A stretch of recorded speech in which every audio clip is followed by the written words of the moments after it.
All right, well, if you're catching this on the replay, this is just a simple 20-second lead-in as we wait for ads to play on the backside, and I wait for a little eyeball icon to show up on my side of the screen here in a bit. But if it's 7 p.m. Central Time, that means it's on a Thursday. That means it's time for the Car Guy and SIXFAN show. I'm your host, Grant Tommy. I'm Straight SIXFAN here on YouTube, or at Straight SIXFAN, you might say. But that makes me SIXFAN of the Car Guy and SIXFAN show, which means over this direction. I am Jason. I am the car guy of the Car Guy and SIXFAN show, or at Olde Carr Guy. And we have a little bit of co-hosting casualty tonight. Unfortunately, we've got John with us from the Get Out and Drive podcast. John, go ahead and introduce yourself. I am John, custom car nerd Meyer, and on YouTube now we are at Get Out and Drive. So there had been some questions I noticed before we went live in the chat. People were talking about what's this whole handle thing. We want to kind of nail that right off the top of the show before we kind of get into everything. It's very simple. YouTube's trying to get on board with the, being able to find people quickly or tag people quickly. So on Instagram, Twitter, and Facebook, you can use at whatever the person's name is. YouTube simply wants to do the same thing. So choosing a handle is an easy way for your followers to find you, tag you, whatever it is that you're doing on social media. So I hope that clears that up for some people. If you haven't, grabbed your handle yet, make sure you do, so that you're the first one to get whatever it is that you want.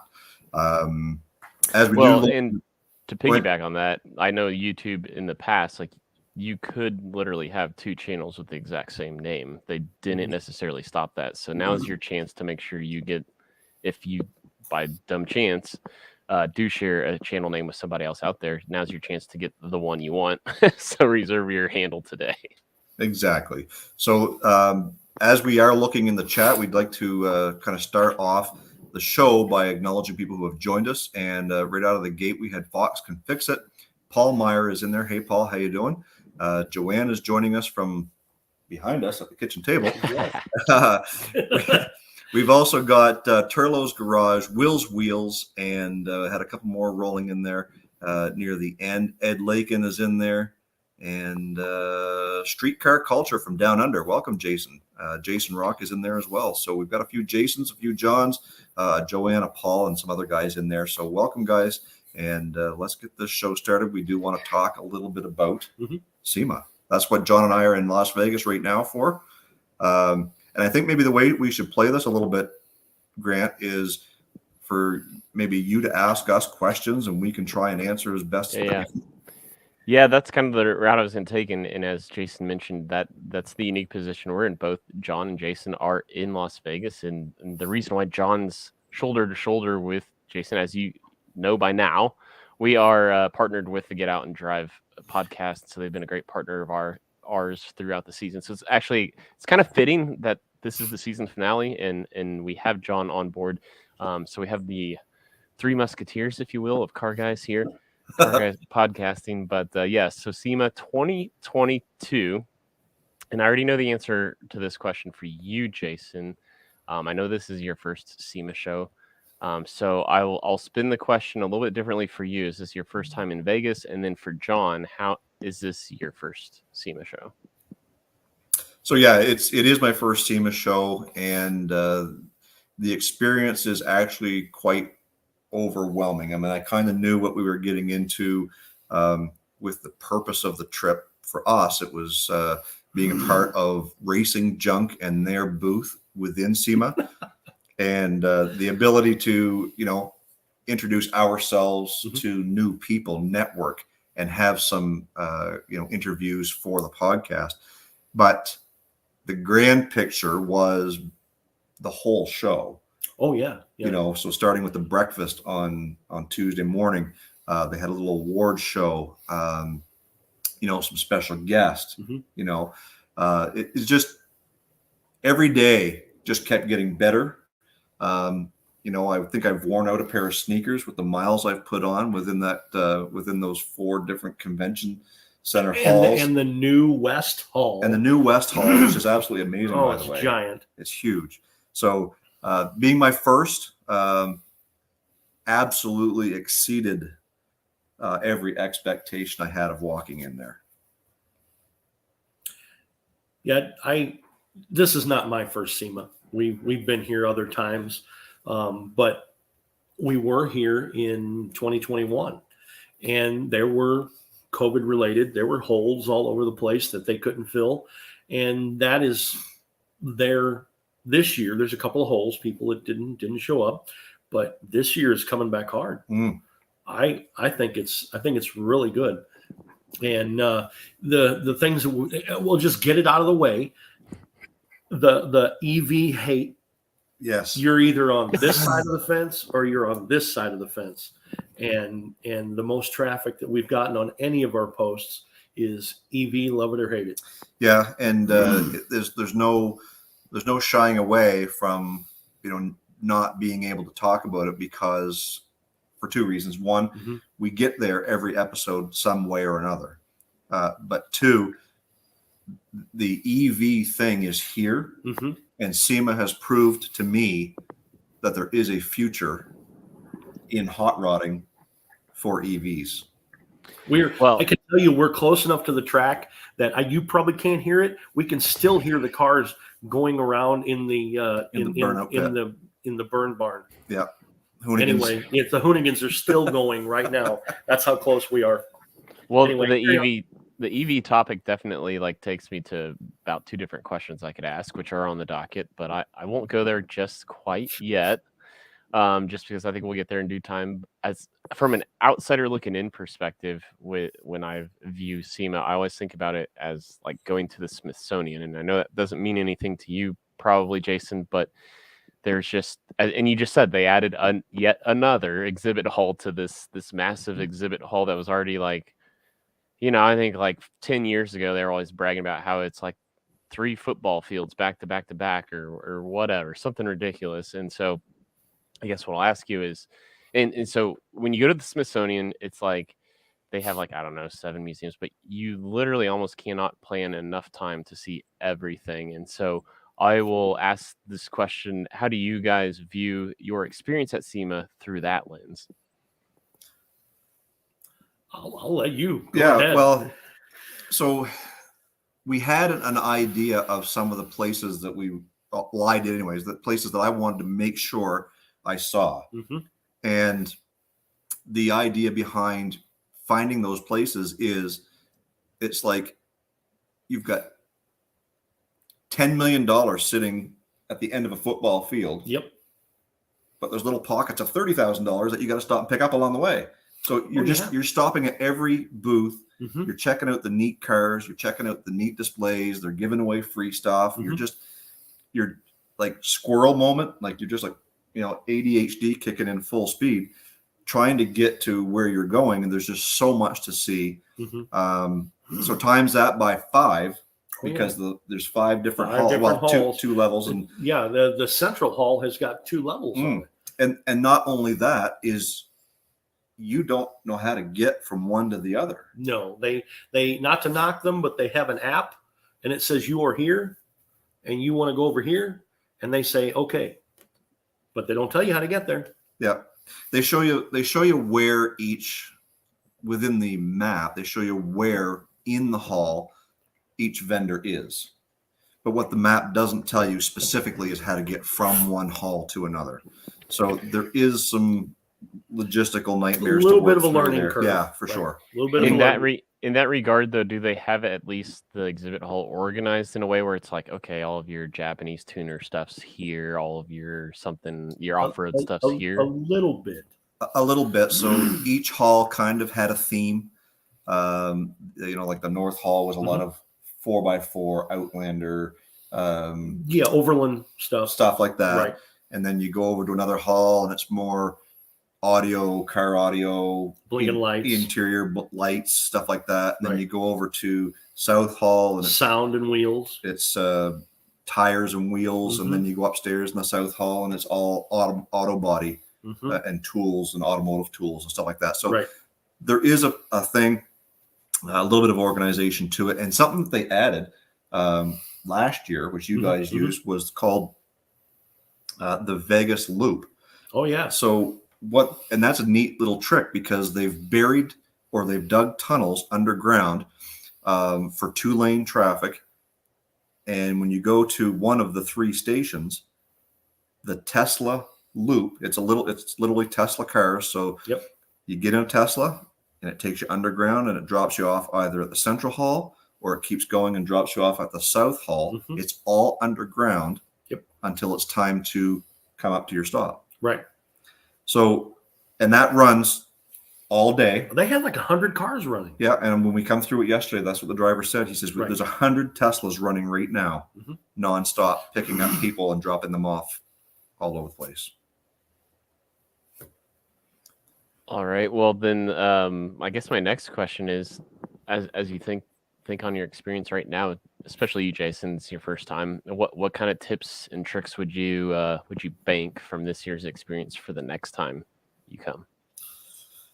A strongly worded letter to the organizers of SEMA. No, like, look, they do a great job. They put on a terrific show. But one thing that we ran into at several different points on several different items was you ask somebody either how to or where to, and they don't know, or they'll tell you, but it's wrong. So and the easy one was Ask parking. 4 people, you get 6 different answers. Yeah. So the big one was parking. You know, they've got several huge lots all around the convention center. Mm-hmm. Believe it or not one of them are for parking for people like us. For attendees and things like that. We went to one lot and we parked every other time we were here. We parked at the Platinum lot. We would get off and we'd go right in the show. And we tried to park there again this year. And the Platinum lot, they said, no, employees only. Yeah. I don't know if they have that many employees.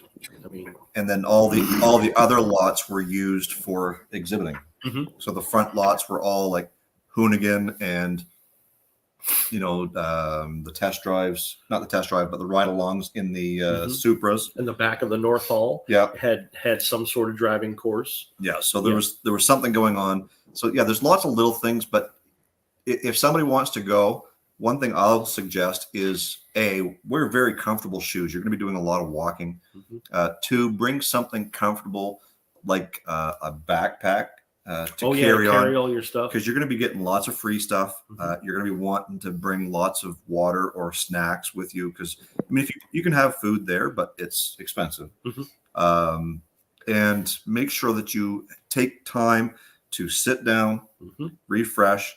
Like I drank probably 5 bottles of water every day. Mm-hmm. And you know, you're not, and you're just not going to the washroom. Like your body is needing mm-hmm. that water. So you're using a lot of energy walking around. Obviously, on Tuesday, the first day there, Junior is with us here as well. He's upstairs, but his smartwatch tracks his footsteps. He put 26,000 steps mm-hmm. on Monday, and I think they say for every 2,500 steps, that's roughly a mile. Right.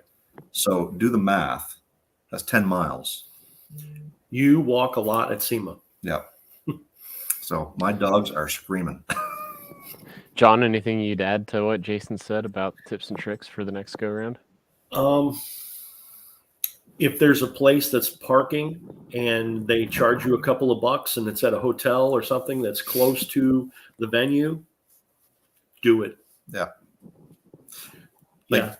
So yesterday we just happened to be driving by. I don't know if we should even share this information. I don't know. It's a secret. It's kind of a secret. It worked for us.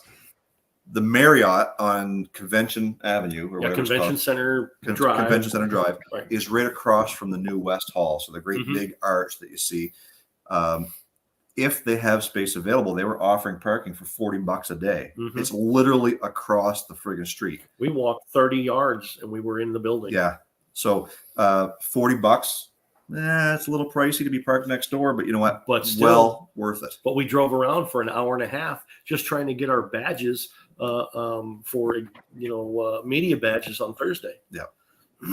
So yeah, the tips and tricks would be like we're staying in an Airbnb, mm-hmm. and which is great because it's mm-hmm. certainly a lot more cost effective splitting it 4 ways. Mm-hmm. But a hotel close to the strip within walking distance, is good too, because if you don't have to take an Uber, a Lyft, or a taxi, or a limo, or drive your own car, you're in the clear. Right. So that's a tip too. If plan on that. If you want to stay close to the convention center, the pricing will vary between places, and the West Gate is actually connected to the convention center. Right. So there's a tip for you as well. And super fun. We didn't realize we were waiting in 2 hours of traffic because Elton John was here. Yeah. Last night, Elton John played. Right. At the Allegiant. At the Allegiant. So it was streets shut down everywhere, super jam up. And on top of it, they closed the streets down so Ken Block could do backwards donuts all around in front of the fountain. With an EV, right? In an EV, yeah. Oh, yeah. His all-wheel drive EV, he was tearing up the whole place. That thing looked pretty insane. I saw a few clips. Yeah, the last time we were in Vegas, I don't remember who was playing in concert, but when we flew into the airport, it was like a 2-hour wait for an Uber. And so we're like, all right, then I guess it's a cab tonight because it was insane. I had to wait 2 hours for my Uber too when I got here. Dun, dun, dun. Wait a second. Yeah, you guys are probably ready to part ways. It's been too long. He's just mad because he had to ride around in an '89 Jeep. A beautiful '89 Jeep. A beautiful '89 Jeep. It was the most stylish Jeep we saw. It was the most stylish Jeep there. It did not have 42-inch wheels though. It did not. That was the biggest wheel we saw here. We saw 42-inch rim, not the height of the tire. I have pictures of a 42-inch aluminum wheel. That's Insane. redonkulous, I believe is the right way to say that. And every Brodozer truck had them 18-inch train airbags, and they were lifted up to the sky. And there was 13 and 15-foot trucks. So Joanne might be able to chime in a little bit on this question. Turlo is asking, how do we get a media badge? And I believe that when we went and registered, we registered as podcast. Yeah, as an entity. Yeah. When you go to register, it says attend and register, and then you pick if you're media or if you want a booth or. Right. Yeah. So you pick if you're media, and one thing that the media was supposed to do. Right. We're supposed to get in early. Was supposed to get you into the show a half an hour early each day. The only day it did that was Monday or Tuesday. Did on Monday because we just barreled through. Well, no, they let us in. Right. So, but yeah, media allows you to get into a few certain things. It allows you to get into the media center, which has a place to sit down, food and drink, dedicated Wi-Fi connection. They have rentable conference rooms. Yes, rentable conference rooms if you need to do, want to do your own interview or whatever. But the media badge thing, other than trying to find the place to kit them, wasn't that bad. I don't think, Joanne, and I believe it was free. It is free, and you just have to submit credentials. Something that shows that you are media, have a YouTube channel. Yeah. So on and so forth. Yeah, in order to get that, you have to submit credentials that you are an actual entity and that you do what you do.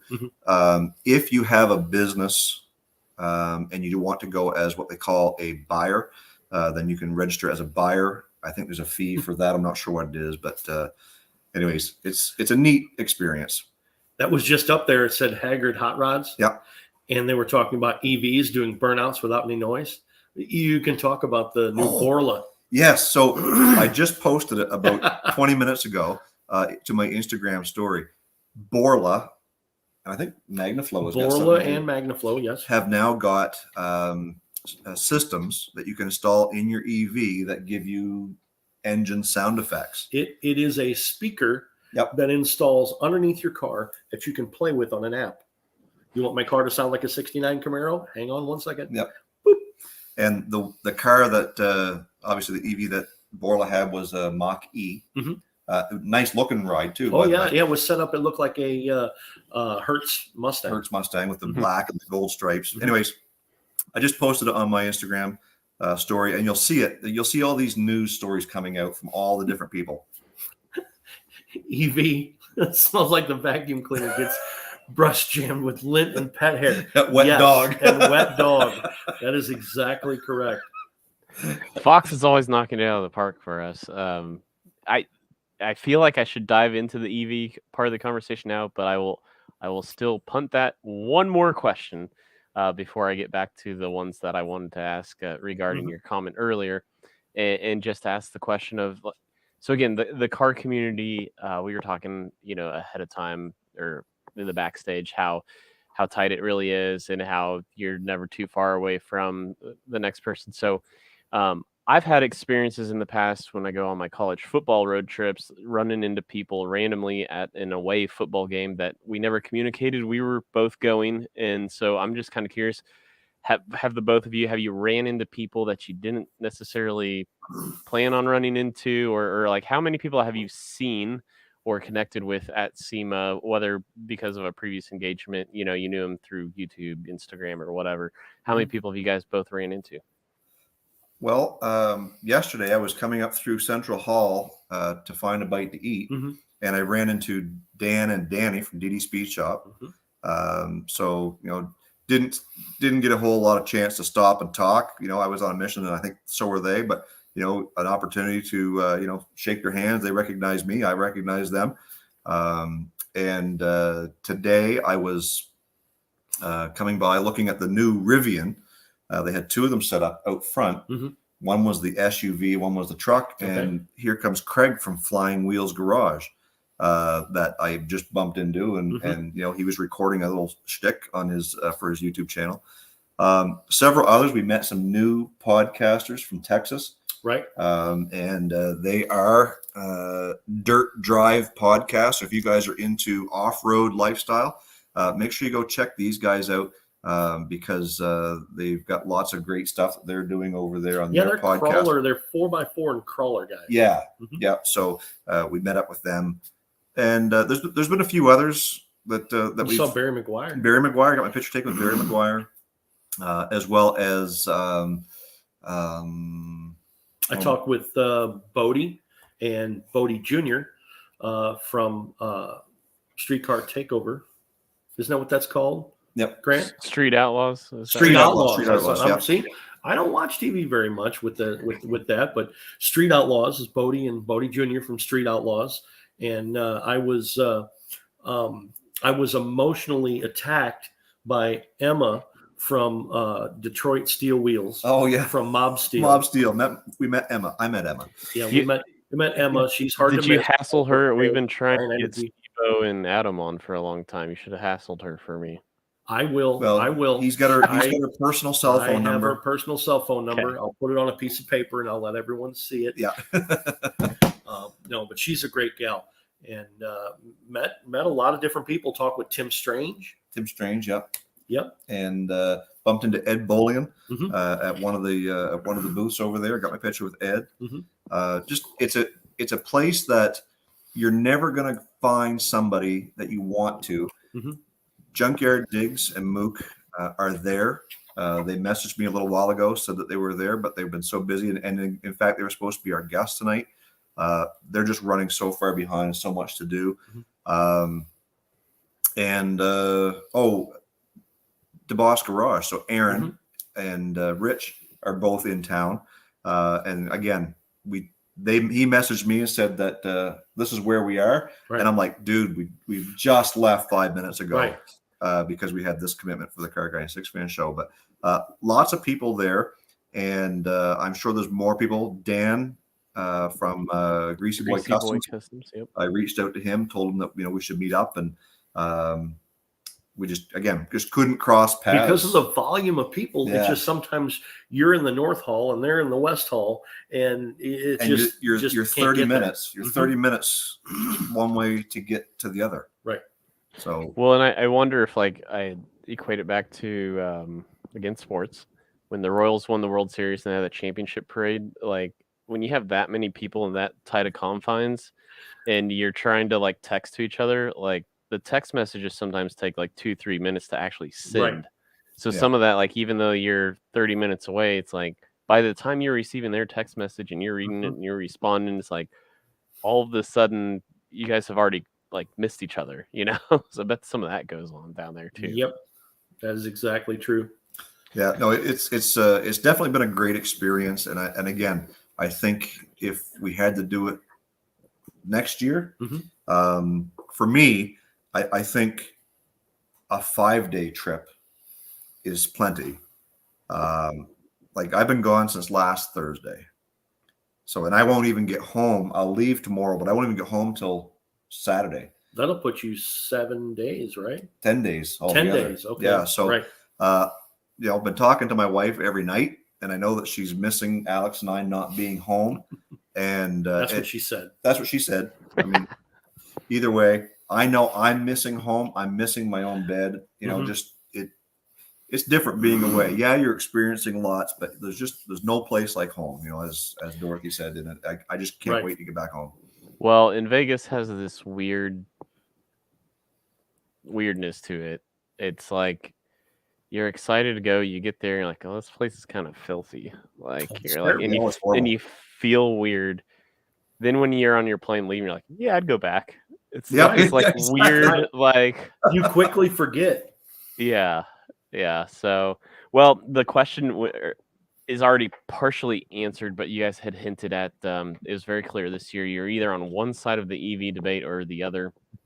And so my first question is not necessarily, it's going to be indirect to that, but the indirect question I'm going to ask is that, you know, most years you always see some sort of resounding theme come out of SEMA. Like maybe last year's everybody was modifying a Bronco because that was with COVID, right? Like they couldn't show them off in 2020. So 2021 was the first year everybody's doing a Bronco, and EVs were big last year. Like Ford was unveiling that EV crate motor, and they had that F100 that had to swap.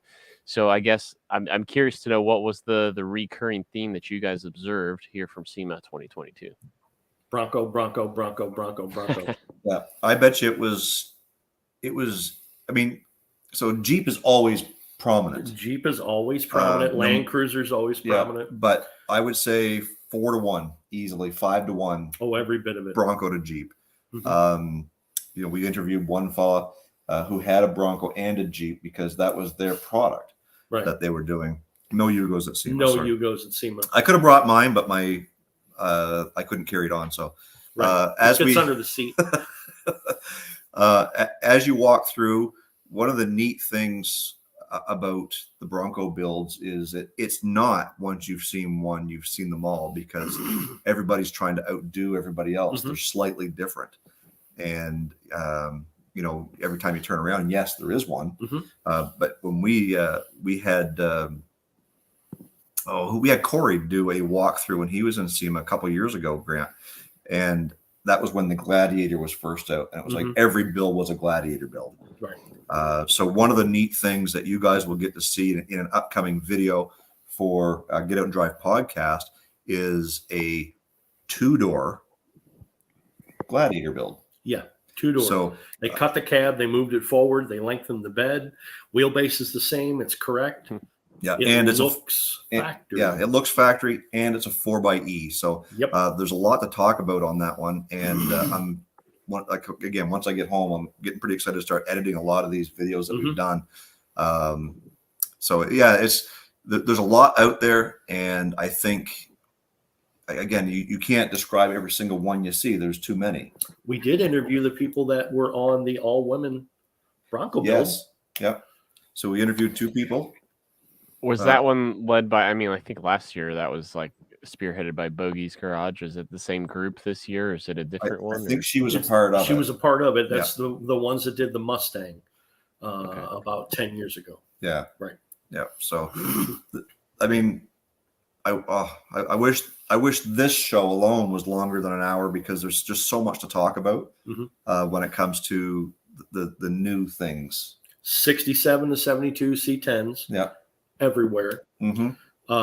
Squares everywhere. And we talked about this morning. Right. Was the F100s now are starting to bump size, dent size, what I'm talking about, are really starting to make an entrance into hot rodding. Oh yeah. There's a lot of companies out there starting to build parts for them, especially AMD. AMD is a big one, supporter of that. So yeah, there's still a lot of C10s and square bodies. But this year, I bet you these had to be a couple dozen easily. A lot of Ford stuff. F100 stuff that was really done well. Yep. Well, speaking of that, I've gotten the itch lately to I'm falling more and more in love with the bullnose Fords as time goes on, which they never really did anything for me. But yeah, that's my latest itch right now. Jason was like, "What would be the Grant Tommy bullnose Ford? What would be the Dale counterpart in a bullnose Ford?" But yeah, so the other thing I wanted to ask was we'll just go now directly to the question. You were either on one side of the EV fence or the other, the EV fence. So do you get shocked if you run into it? Okay. They take the don't whiz on the EV fence around them like Jurassic Park. Okay. Well, so I guess just expand on that. What were you guys when you made that comment? What kind of was coming to mind first and foremost? Coming to mind for people that are haters, or how? Well, you just said the way you coined it was you said it was that it's very evident this year you're either on one side or the other. Yeah. So where were you? How did you observe that? I guess is what I'm saying. Me personally, or people that were answering our posts. Either. Okay. Well, me personally, I am a fan of evolution and change. I like hot rodding. I like the way a muscle car sounds. I am oddly on the fence. Yes, you do get shocked if you whiz on the EV fence. I'm on the fence of forward movement and progression. Do I want to see an internal combustion engine in every car forever? Probably so. But the other side of my mouth says, man, do I want to see an all-wheel drive 69 Mustang electric car? Yes, I do. Yeah, and like I'm that way too. Like, yes, I want to see the passion, the industry, the collectors, the creative mind, exactly, move forward. We always want to see that move forward. It doesn't always have to be with an internal combustion engine, right? And yes, you can take some classic stuff and make it EV and do that because the industry is moving in that direction. We interviewed a guy today from was it today or yesterday from Bully Dog ACT? Yesterday. And one of the challenges that they're dealing with right now is modification from stock internal combustion engines. So you start tuning on these things and they don't pass an emissions test, all of a sudden now the liability is on the person who created the tune. So you've got to look forward and say, what can we do to increase performance, power adders, whatever it happens to be, and still be compliant, right? So that the EPA is not rapping on our door. Yep. And they group everybody in the same group. They do. So it doesn't matter whether you're a off-road racer in the desert or if you're a guy like me who simply wants to change the muffler on my car. That's not stock. So they're painting everybody with the same brush. And if moving into EV is one of the options that we have to get around that, it's what hot rodding has to graduate into. Evolution of hot rodding. Yep. And it gets a lot of views. That is for sure. Well, on the discussion of these tuners, right? You built a business out of the certain like mindset, and it's not obviously just not going to work out per the status quo to just keep operating a business that way. But you want to still continue to grow your brand and be what you've built to that point. I look at some of these like what do they call them, like the pedal monster or whatever. It sounds so gimmicky, right? Like, but what its purpose is to reduce the delay for fly-by-wire accelerator panels to throttle body, like to be able to play with that. And I think that's a good, like, okay, tuner companies can do something like that. So I won't ask you to spoil the whole episode, right, that you interviewed this guy on, but anything along those lines, like, I think what you were saying is very much where I'm at on this whole debate. Is like I just want to see more and more creativity. So what were some of the creative, I won't call them workarounds, but solutions for them to grow their business? Well, I think the big thing is knowing how far you can push the limits with things like a simple tune. Mhm.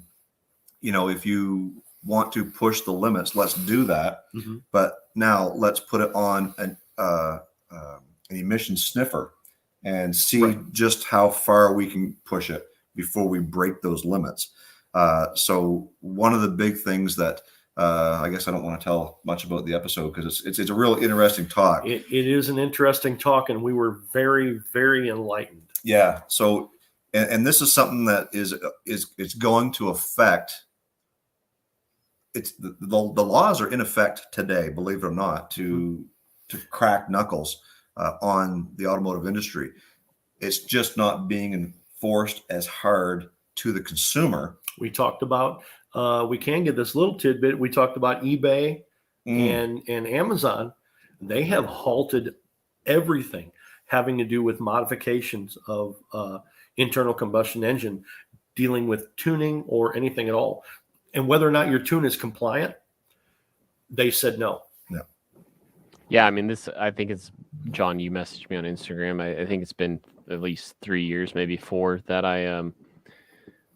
sorry, I just heard a alarming noise from my computer, but it looks like we're still going. So, but I'm an Amazon Associates affiliate, and so I would put product links based on whatever my content of my video was. And when I did the tune on my Jeep CRD to delete the EGR and work around the computer that way, the little dongle that I bought that basically is just a OBD2 cord on, or plug-in on one side and then USB on the other. Mm-hmm. eBay or Amazon Associates flags like, yeah, sorry, we don't want people out there promoting this. And this was like 4 years ago.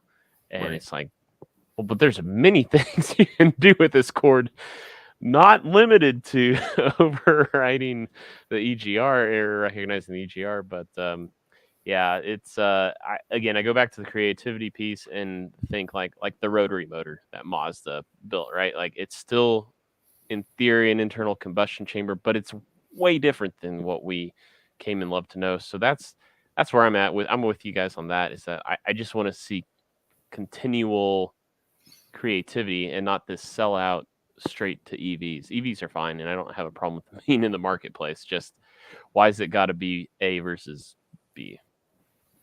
Yeah, and we talked about the Ken Block burnouts with the all-wheel drive Audi. Like that was one of the ways they opened SEMA was with what they say it was a 7-minute. Yeah, it was a 7 or 8 minute thing. It was nothing but him driving around, driving this all-wheel drive EV, wrecking Vegas, and using up, what they say, 100 sets of tires. Yes, they did, because he said he normally goes through, on any Gymkhana, they're going to go through 20 sets of tires or something like that. And he said having no gearbox and having this thing being direct drive, he spun it around, went backwards into a corner to come out of it. Yeah. Right in front of Caesar's Palace. Yeah. And it was insanity, total insanity. Yeah. So it's, to move forward is to say, it's going to take people like Ken Block to get on board with electric. Mm-hmm. It's going to take big names in the industry to say, look, just because it's electric doesn't mean we can't have fun.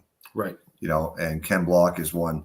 And that's one question I think that I would be interested in is that, okay, every burnout they did likely chewed up tires. So you're changing it. So there's lots of cuts. Right. But how many battery charges did it take?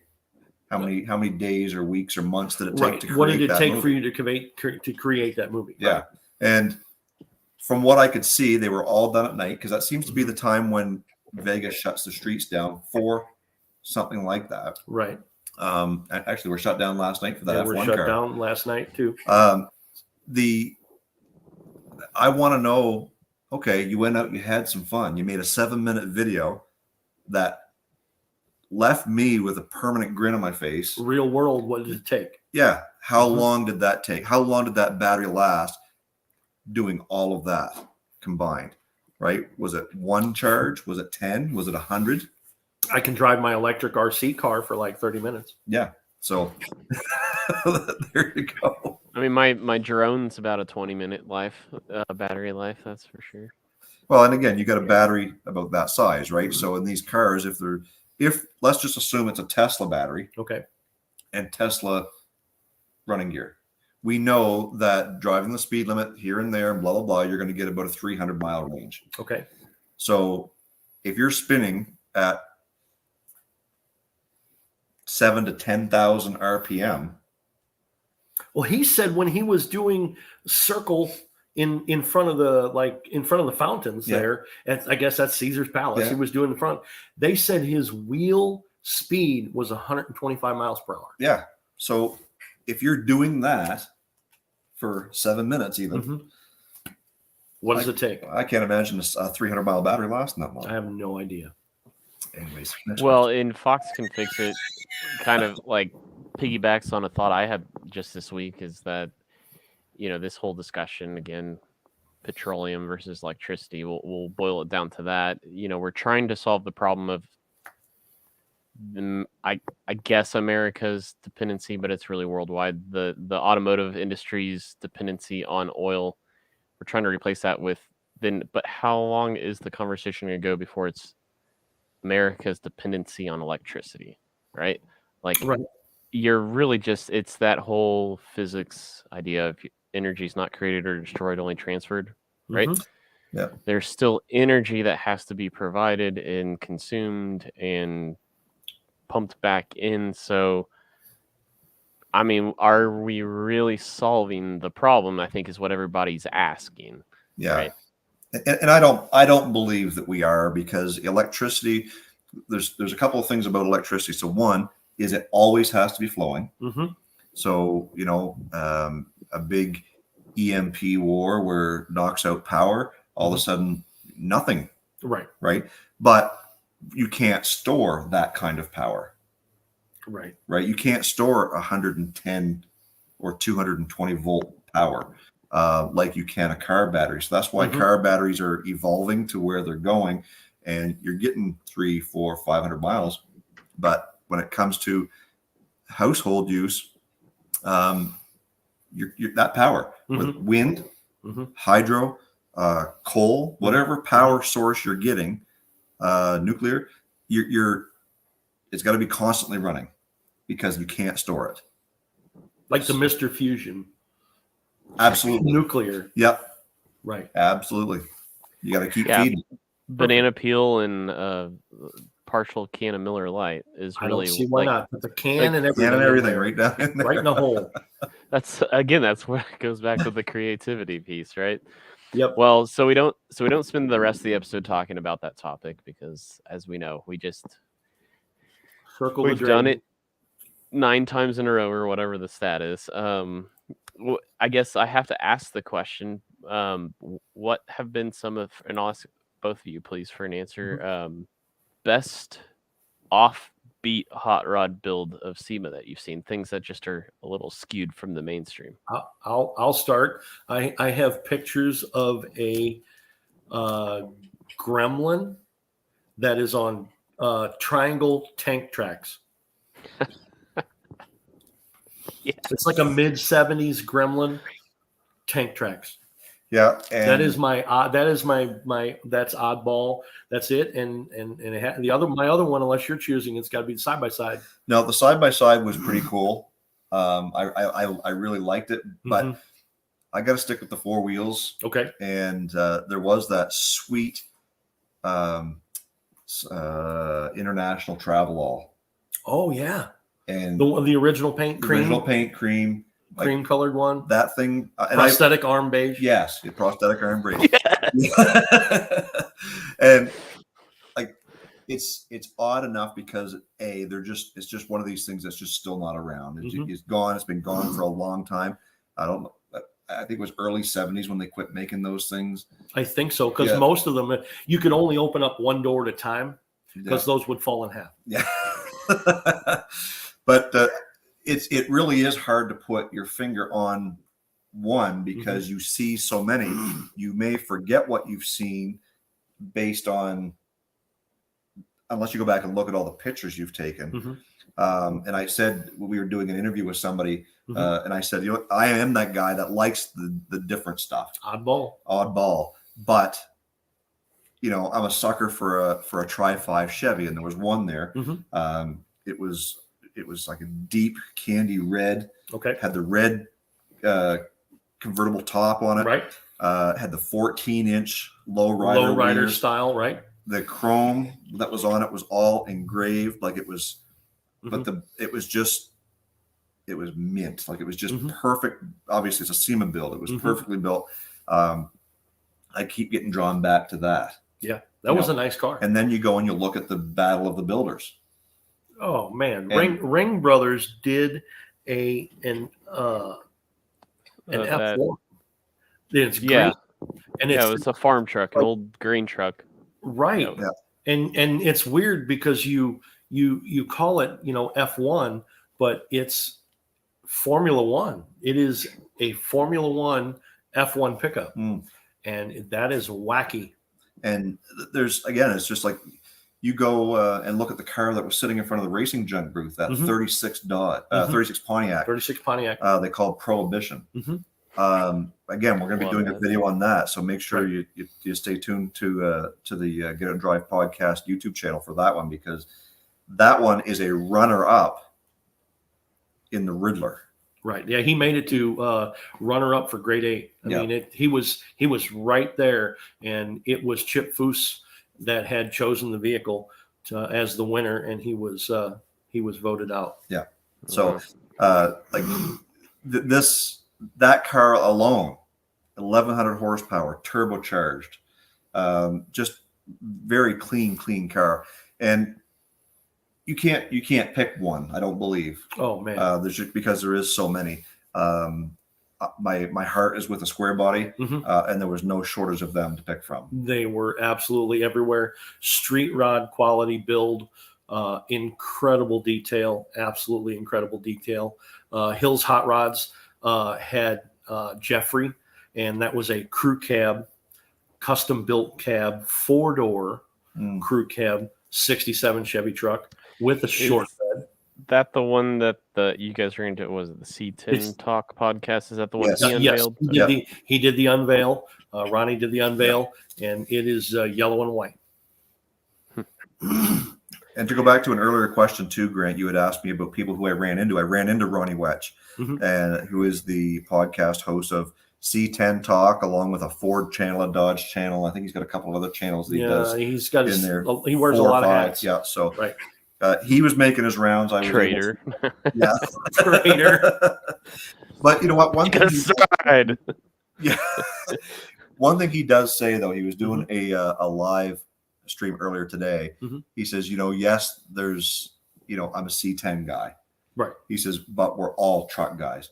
So we're trying to keep that truck theme, that truck industry. We want to talk about everything and not just one. So you could even say we might be united by trucks. That'd be a great name for a show. I wonder if anybody would take that name as a channel name. Hang on. Are they on YouTube? I'm going to take their name. Yeah, Robbie. Oh, let's take that as a handle. Take the handle. So Papillon Cycles is asking, at Squared Away Garage is asking about my channel. Apparently, I don't see Squared Away Garage in the comments. So if you can help me not be such a Nimrod, I'd be happy to address whatever that could be. But yeah, so I mean, honestly, I'm fresh out of the questions I was prepared to ask you guys. And Jason, I know you had said you could go on for hours and hours. So I guess what am I missing? What are the things about SEMA that we haven't covered previously that you feel like the crowd needs to know about? I can say quickly, dispel the rumor and the myth. SEMA is not a car show. No. SEMA is a trade show. Everyone out there, stop hustling and buying tickets underground and all that garbage. It's not a car show. It's not a goof off place. It is a place for media. It is a place for vendors and end users to get together and personally meet and see new products. Shops go there to meet the creative minds and the industry leaders, and to go to seminars and to go to things like that. And the guy that's in a greasy t-shirt looks like he took his transmission out 5 minutes before he came to the show. And please, that's not what it is. This is not a local car show. This is not a goof off place. It's a place of business and hang out. And to kind of go with that, they do have those type of shows out there. And in fact, in the front parking lot of the SEMA show, there's a little bit of that relief. So there is a little bit of that car show mentality. If you are local, right? You can come there and you can kind of look at stuff. There's some things outside. Yep. SEMA Ignited, which happens tomorrow night. Yep. That is something that is a come all, and that's something that gets SEMA and the people who are on the outskirts of the industry, that gets people involved in SEMA. But a majority of SEMA people think this is a giant car show. It's not. No, it's not. And like, you can walk through a certain hall and yes, you might see Magnaflow or you might see Edelbrock or you might see Holly or I Did It. But guess what's right next door to them? There's company XYZ selling their factory look-alike pin connectors, right? Or their turbocharged hoses or spark plug covers. Oh yeah, like that.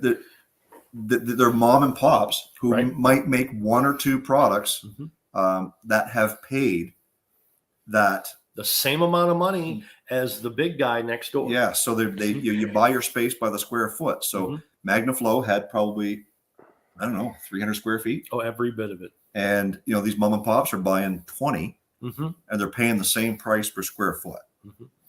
That was a question earlier, so we will open it up to the chat. I've got at least 2 questions I see here right now, but that, as you mentioned that comment, Will's Wheels had asked at the outlook of the show about pricing. What is it? Didn't necessarily ask for you to disclose what the Racing Junk booth purchased or whatever, but if you had any clue, because I guess there was kind of some rumors out there. It was almost a 6-figure price tag for some of these. So anything you can share on that? Like what it potentially might go for. I mean, I don't know. A dollar, but you said by the square foot. I think the number is kind of quickly $36 to $40 some a square foot for a booth, and they have a minimum. Yeah. And there's different pricing for people that are in that are part of SEMA. SEMA members, and there's different pricing for non-SEMA members. Yeah. So I be prepared to spend money. If you are a manufacturer and you need information, best to go to any website for SEMA and look at their information and do your own research. Yeah. And to go back just for a second and talk about what you said, it's not a car show and it is a trade show. One of the things that the cars are there for is to highlight the product showcase that are being displayed as part of the trade. So for instance, if you've got something that has Axalta paint, well, they're going to be over at the Axalta paint booth because they're showing off the colors and the paint job. Right. You get somebody that does wheels or exhaust or steering columns, and that's one thing I want to talk about too. I Did It, and there's a couple other ones. Flaming River coming up with electric power steering for hot rods now. Yeah, Flaming River has a fly-by-wire tilt steering column that looks like a GM steering column that accepts all of the standard GM steering wheels, all of the Grant GT, all of any kind of billet steering wheels, a standard GM column. Yeah. It looks that way from the dash forward, or excuse me, from the dash to the rear, and it connects to a motor. And you have an electric steering column, which is key to all these guys running, say 1940 and back, the pinch nose style hot rods with there's no room under the hood for anything. And you don't have to have 15 different U joints and everything trying to get down to your steering box. And they now sell an electric motor that is fly by wire, and you have a short steering column. So that's very important. Yeah. That's pretty wild. Turlo's Garage had asked any YouTube tips for filming at SEMA. Patience. Yeah. So patience is a big one. I use my iPhone, and I could easily chew through the charge on my iPhone probably twice. Yep. In one day. Have a battery, either solar or a battery pack. A battery pack to plug your phone into. I ran my phone on low battery mode all day to help conserve. I turned the brightness down on my screen. Turn your screen way down. Like that's one thing if you're using your phone, but if you're using an actual camera, several batteries is going to be great, because you're going to take way too many pictures. You're going to film way too much video, and you won't realize how much you have or what you didn't have until you're home 2 or 3 days later and wish you would have got. So right. Take lots of pictures, take lots of film. We still call it film. It is film. Everybody knows what it means. But I bought one of those disposable cameras at Walgreens just before. No, you didn't. Yeah. So the idea is, if that would be my tip. If you're using your phone, make sure you have a portable battery pack to go with you. If you're using a camera, either DSLR or a video camera of some sort, bring several batteries and a charger with you. They do have places to plug in, and actually you can rent the portable chargers. You can rent the portable chargers. They do have charging availability in the media center if you are if that's available, if you're part of the media. And the biggest thing that Jason and I talk about is if you're sitting in a parking lot, there's a thing called disc brake envy, and you have to have the world's largest disc brakes with 15 calipers on there. There's lens envy. And there's people that are shooting with a digital SLR that have a telephoto lens that they can see to the moon. They're 3 feet from a car. And those guys are out there, and they have like an iPhone rig. And me, I walk up and I'm very patient, and I take a picture of a car with an iPhone. Well, there's another guy that he's got like the world's largest pumpkin, and it has a floating iPhone in the center of it with a gyro and all kinds of things. And it's like 4 feet around. You'll meet that guy. Yeah. Well, and you'll meet the actual film crews too. There's people that out there. Oh yeah, there's a lot of film crews. There's one guy carrying a light, one guy carrying a microphone, and there's a little girl running around behind them, and just another guy carrying a camera from ABC. Yeah. Wide World of Sports from 1985. Yeah, I saw him. Yeah. So it's a great experience no matter how you look at it. If you're a car guy, car gal, and it's you want to go out and really experience something, even if you only ever do it once in your life, I certainly would encourage it. It is fun. It's an experience. It's draining. Very draining. It's hard. Did I mention it's fun? It's fun. It is fun. It's work. Yeah, I can see that for sure. The last question we have from the chat, we'll finish up with this one from the chat, and then we got a few other house cleaning items before we shut her down. But Everything's Broken Garage. Ryan's asking, what's the coolest swag that both of you have got so far? This is John's. Oh, my stuff here. We were able to beat each other, and we got these cool SEMA exclusive green light collectibles, and they're like grandmothers trying to punch each other in the morning. They run to the green light hall, and there's all these guys that are punching each other trying to get the green light collectibles that are SEMA only. I got this wonderful hot rod 75-year pin. I got a poster of I can't remember what the guy's name is. Gray Baskerville. It is his red 32 Ford with primer spots on it, and a big poster of the front page of Hot Rod Magazine where his car was on. Yep.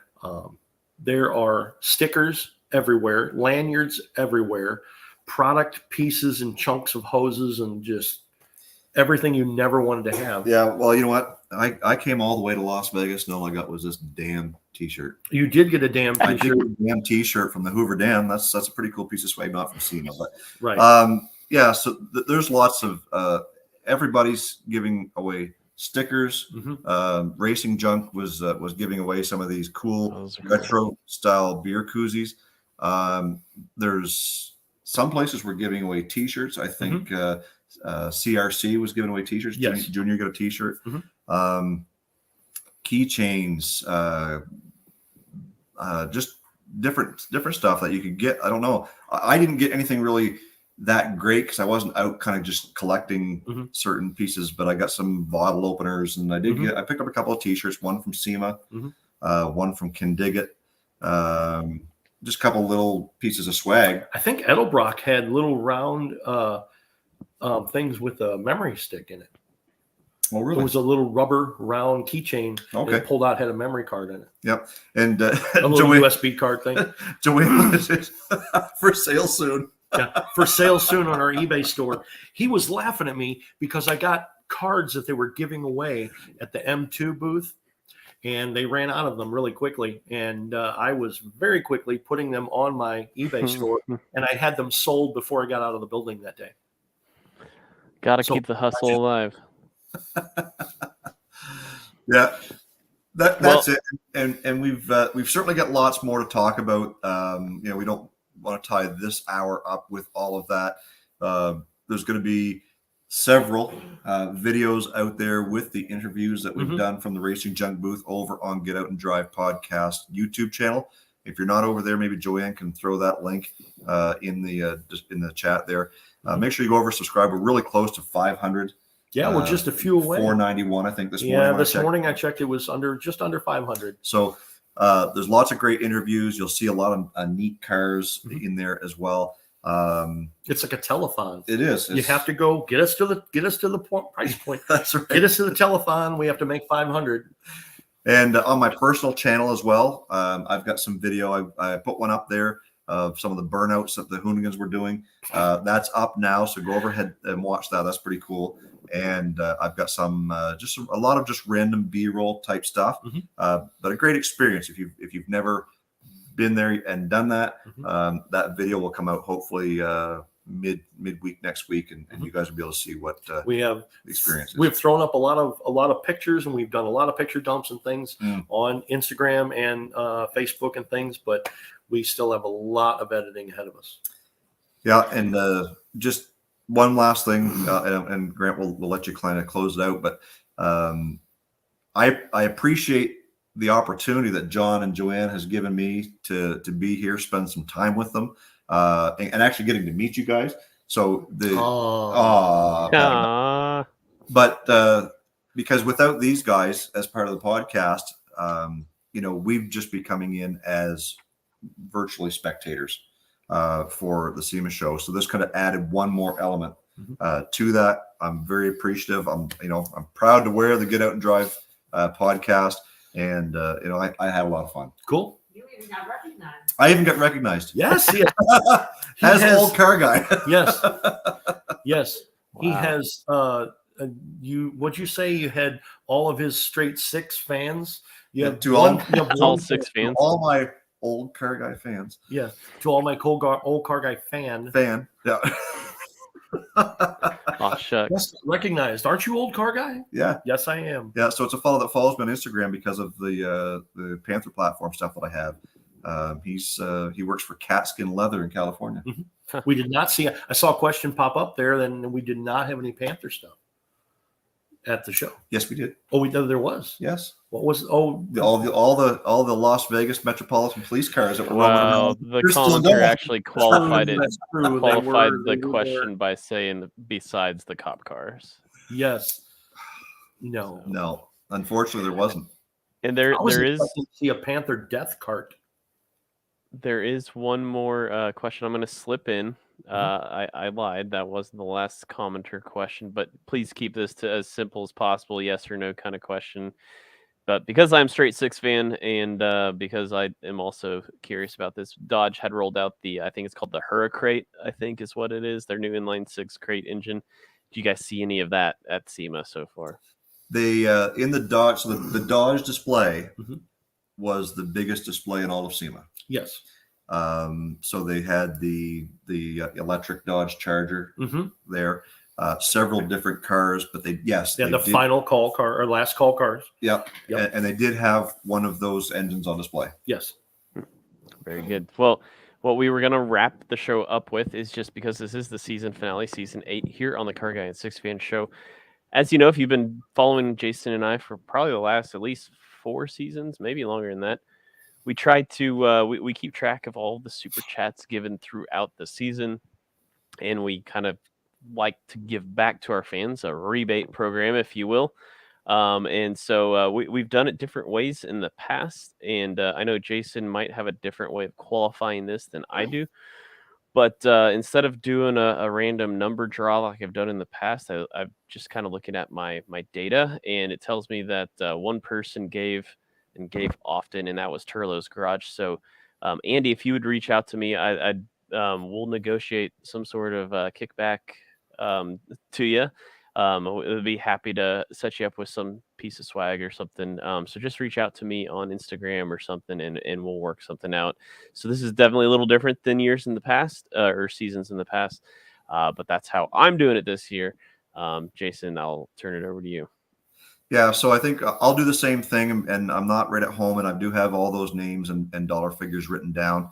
I'm almost thinking we're dealing with the same person, but at the end of the day, I'll verify who that person is, and I will reach out to you. So thanks for being on here tonight, and enjoying a little bit about what we're talking about with SEMA. There's going to be still plenty to come, so make sure that we tune into that. This is the final episode for the season, guys. So thanks for being here. We will likely put together some sort of a Christmas special like we always do, just close to Christmas time. And having said that, Grant, I'm going to let you close it out tonight. Yeah, well, so just keep track of both Jason and I on Instagram or wherever. We'll let you know whenever that Christmas episode drops or live is going to be. But also special thanks once again, John, to you for adding more color, more commentary to tonight for one, but for joining the show, and also for Get Out and Drive podcast, being a great partner throughout the season. It's been great to have, you've been scratching our back, so hopefully we've been scratching yours. And if not, then Jason needs to do that right now. No, I'm just kidding. But no, it's been great, and so thanks for joining the show. Well, cool. Thank you very much. Been a pleasure to promote you guys, and everything comes together, and it's all about promotion with everybody. I'd also advise everybody to just again, keep track of Jason and I on social media, because I don't know, season 9 might change a little bit compared to what you've come to know the Car Guy and SIXFAN show to be seasons 1 through 8. But with that, Jason, I will let you close this out here in season 8, and we'll see you guys later. All right. So thanks again, guys, for being in the chat and taking some time out on this Thursday evening. I'll be back in Canada in short time to get these videos uploaded so that you guys can see how some of the SEMA experience was for me.